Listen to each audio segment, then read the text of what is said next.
la lutte contre la tuberculose, une journée qui est célébrée tous les 24 mars de chaque année. Nous célébrons la journée mondiale de lutte contre la tuberculose pour faire mieux connaître au grand public les terribles conséquences sanitaires, sociales et économiques de cette maladie et pour que de plus grands efforts soient consentis afin de mettre fin à l'épidémie mondiale qui est notamment la tuberculose. C'est le 24 mars, on le rappelle encore, 1982, que le docteur Robert Koch a annoncé avoir découvert les bacilles responsables de la tuberculose, ouvrant ainsi la voie au diagnostic et au traitement de la maladie. Donc vous convenez avec moi que justement le vecteur ou alors la bactérie responsable de cette maladie-là porte le prénom de celui qui a découvert l'existence de cette maladie, d'où l'appellation les bacilles de Koch. Alors, pour en parler ce matin, nous allons recevoir quelqu'un de spécial. He's so special every morning. I used to call him the man in white. Maybe today he has another color, not always in white. Welcome, Dr. Larry. Bonjour, Miss Nounou. Bonjour à tous ceux qui nous regardent ce matin. La nuit, elle a été. Par la grâce de Dieu, nous sommes debout.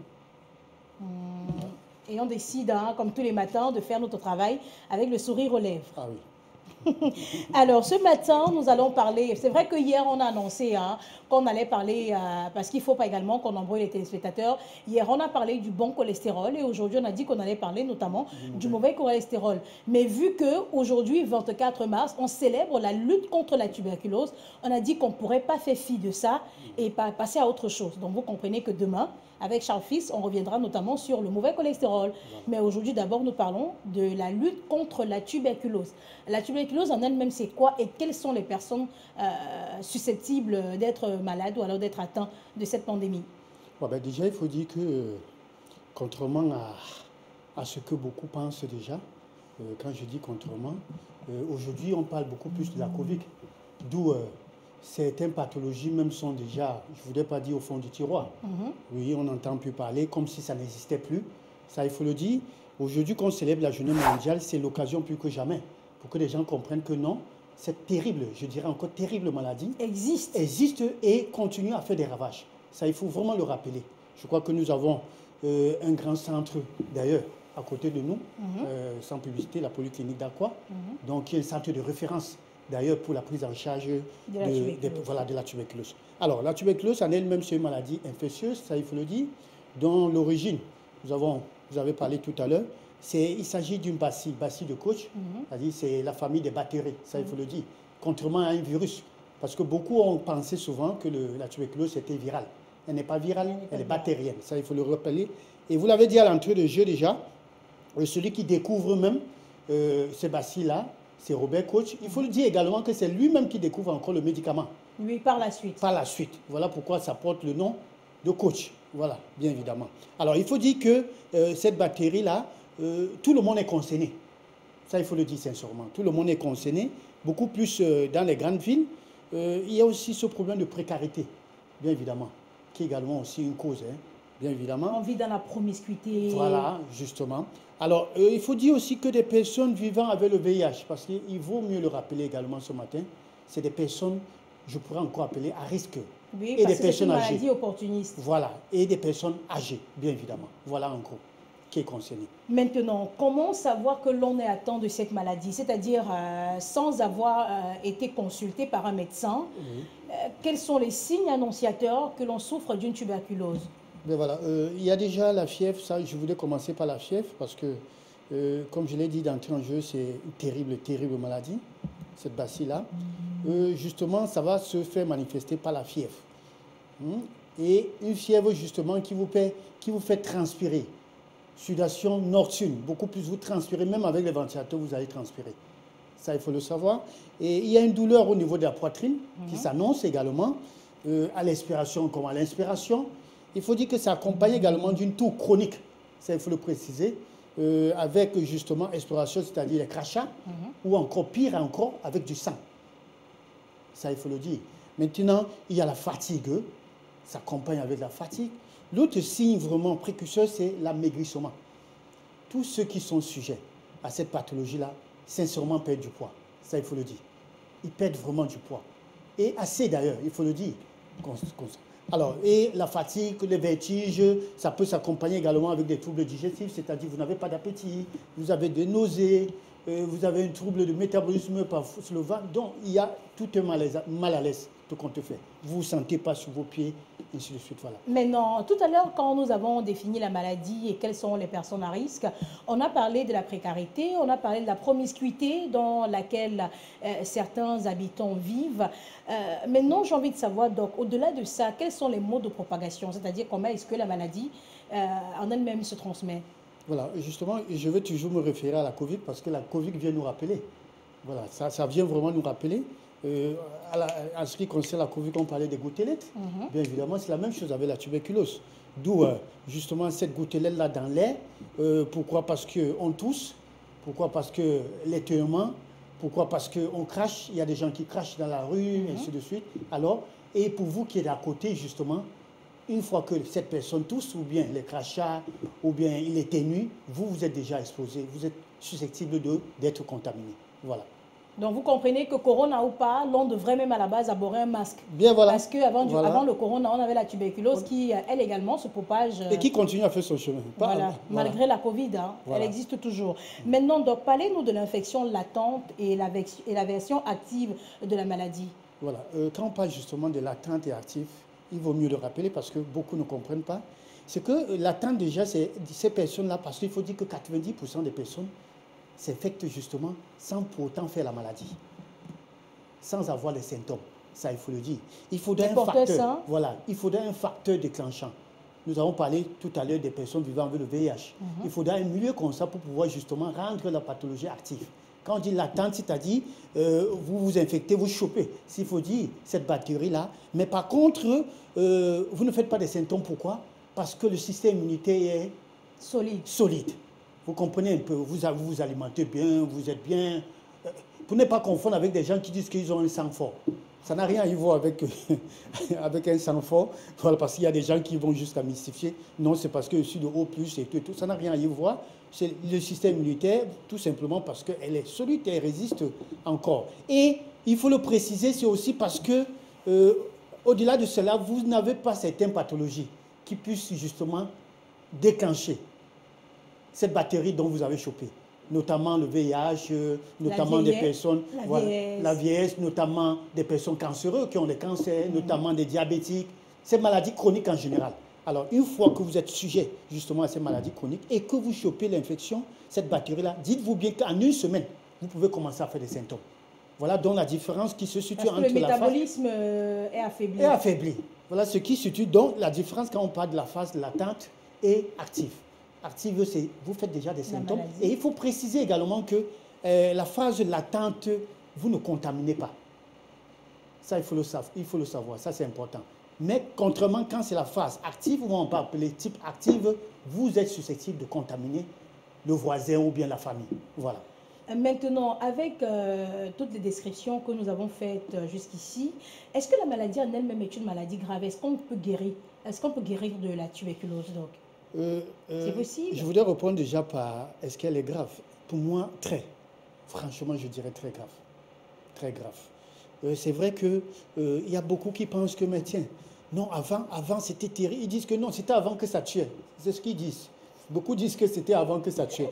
Et je dirais tout simplement qu'il faut dire que la sensibilisation, beaucoup, dans ce sens, a été fait. Voilà pourquoi. Ce n'est pas parce que c'était avant, même jusqu'à aujourd'hui, ça tue. Alors, ça tue pourquoi? Si la prise en charge n'est pas immédiate. Si le protocole, parce qu'il faut dire que ces personnes sujettes à cette pathologie doivent être accompagnées, non seulement par le personnel soignant et par la famille. Il faut dire qu'on n'a pas besoin d'être hospitalisé pour pouvoir suivre son traitement. Ça, il faut déjà le dire. Alors, une fois que vous prenez vos médicaments, vos comprimés, à la maison, vous devez suivre et la famille doit vous accompagner. Et ça, je voudrais attirer l'attention, vous n'avez pas besoin d'isoler ces gens-là.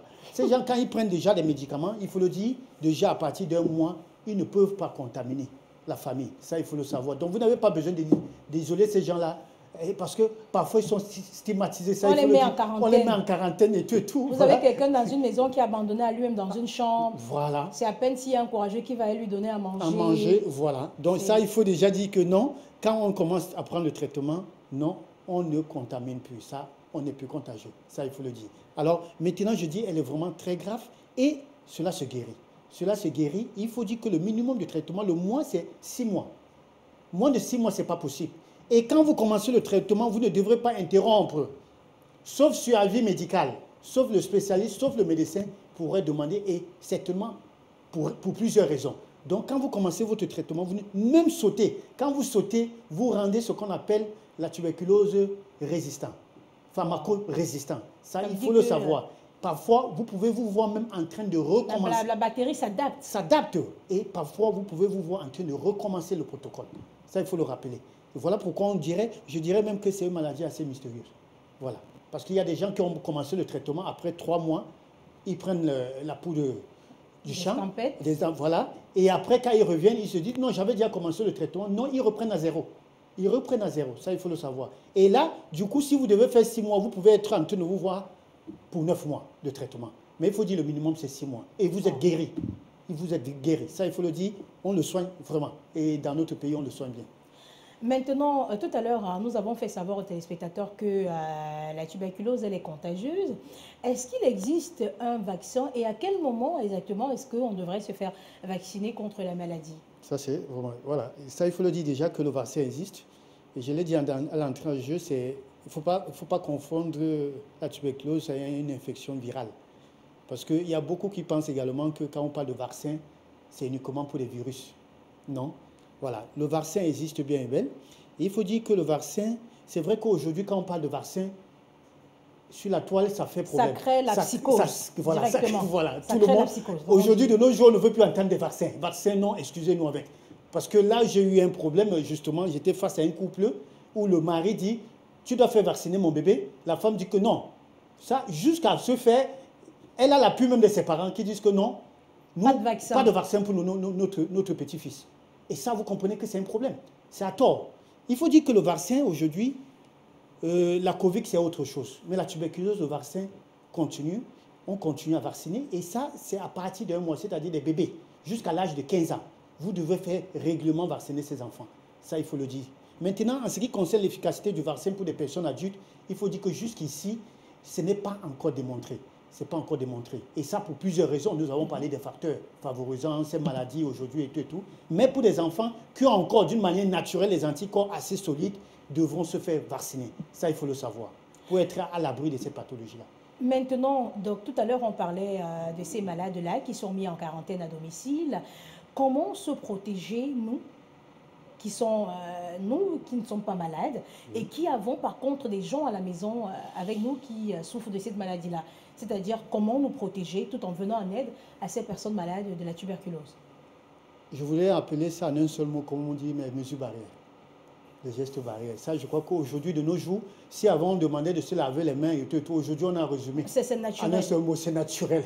Alors, pour justement, parce que je pense que si on disait, il faut se laver les mains, il faut se protéger, il faut porter un masque et tout, tous les gens devront être égarés. Aujourd'hui, on dit les mesures barrières. Du coup, on a sorti un mot qui résume tout ça. Alors, il faut dire qu'il faut porter des masques, il faut avoir un masque, même en ce qui concerne la tuberculose. Ça, c'est important de le savoir. Parce que nous avons dit, c'est dans l'air. Alors, il faut se laver les mains. Et d'une manière fréquente, ce n'est pas de se laver les mains le matin et laver encore les mains le soir. Ou bien à midi quand on peut manger. Ou à midi quand il faut manger. On dit fréquemment, il faut se laver les mains. Ça, c'est important. Et là également, il faut respecter justement les règles d'hygiène. Ça, c'est important aussi de le dire. C'est vrai que quelqu'un m'a posé la question de savoir, vous nous demandez de laver les mains et tout. Comment nous faisons quand nous touchons les biais? Nous sommes en longueur de journée avec des biais et tout. Et moi, j'ai dit, mais c'est pour ça qu'on a parlé de la solution. Donc, oui. Et votre solution en main. Il m'a demandé, est-ce que la solution tue en elle-même? J'ai dit, bien évidemment. Bien évidemment. On a dit, ceux qui ne sont pas à la portée de l'eau, utilisez les solutions. Mais quand vous êtes à côté où vous pouvez trouver de l'eau, lavez-vous les mains. C'est aussi facile que ça. Si vous touchez les biais en longueur de journée, ayez votre solution dans votre poche. C'est aussi facile que ça. Parce que vous savez, des patients, des gens sont toujours en train de vouloir trouver des raisons pour pouvoir... Non, on ne perd rien en respectant les gestes barrières, on ne perd rien. Ça, je le disais encore à quelqu'un qui me demandait si la Covid existe. Je dis, ça existe. On ne perd rien en respectant ces gestes-là. Autant mieux le faire et que demain qu'on dise que ça n'existait pas, mais tu n'aurais rien perdu. Mais si on te dit demain que ça existait, toi qui ne respectais pas, tu serais mort. Voilà ce que je peux dire. En ce qui concerne la tuberculose, non, protégez-vous, ça c'est clair. Maintenant, vivre avec ces gens-là, il faut dire, il faut les accompagner. il faudra qu'ils s'alimentent bien, il faudra vous rassurer qu'ils dorment bien, il faudra vous rassurer également qu'ils bougent, les accompagner, pourquoi pas faire des exercices, ça c'est très important. Voilà, parce qu'il faut dire que quand on est malade, le système immunitaire est vraiment affaibli. Et justement, avec l'hygiène de vie là, ils seront beaucoup plus forts. Voilà. Maintenant, donc, puisque vous avez parlé d'alimentation, tout à l'heure, vous avez dit que les personnes malades devraient être bien alimentées, devraient éviter la sédentarité. Est-ce qu'il y a un régime approprié ou alors un régime adapté pour les personnes souffrant de cette maladie-là? Bien évidemment. Parce que pourquoi adapter? Vous allez vous rendre compte qu'en ce qui concerne les symptômes, justement, il y a l'amaigrissement, la perte d'appétit qui s'accompagne. Ces gens-là ont toujours un état de maigreur. Alors, du coup, il faut comprendre qu'à ces personnes-là, sur la supervision d'un spécialiste, on peut les prescrire des suppléments ou encore des compléments alimentaires. Certaines personnes sont accompagnées justement à ça pour pouvoir non seulement supplier, compléter leur alimentation, parce qu'il faut dire que ça ne remplace pas l'alimentation, ça il faut le dire. Maintenant, l'alimentation de base qu'ils devront beaucoup plus consommer parce que c'est les protéines. Et ça, vous en avez parlé de la viande ce matin, ça il faut en briller. Ils doivent manger beaucoup de la viande. Mais maintenant, la qualité de la viande, c'est important. On peut manger des filets c'est bien pour la viande rouge. Ça a peu de gras, ça il faut le préciser ainsi. Alors il faut manger beaucoup de poissons, il faut manger beaucoup d'œufs, ça c'est bon, parce que là ça va non seulement permettre de récupérer ce qu'ils auront perdu, hein, cet état de maigreur. Maintenant on va ajouter à ce qu'on appelle les fruits, notamment les fruits rouges. Parce que les fruits rouges possèdent ces propriétés qu'on appelle antivirales, anti-inflammatoires et antioxydants. Notamment les baies, les mûres, la framboise, cannabis, voilà les fraises, voilà des fruits rouges assez riches pour ces personnes-là malades. Voilà. Voilà, je pense qu'on a fait le tour sur la maladie ce matin. On vous l'a dit, tous les 24 mars dans le monde entier, on célèbre la journée mondiale de la lutte contre la tuberculose. Donc, si vous avez des personnes autour de vous qui souffrent de cette maladie-là, prenez-en soin et évitez, pratiquez juste les mesures barrières pour ne pas vous, à votre tour, être contaminé. Les deux numéros du Dr Larry s'affichent en bas de votre petit écran. On va lui dire merci d'être passé par ici encore ce matin et donner rendez-vous au Dr Larry demain dans le cadre de la 4e production de cette semaine. C'est l'instant de la page publicitaire. On se retrouve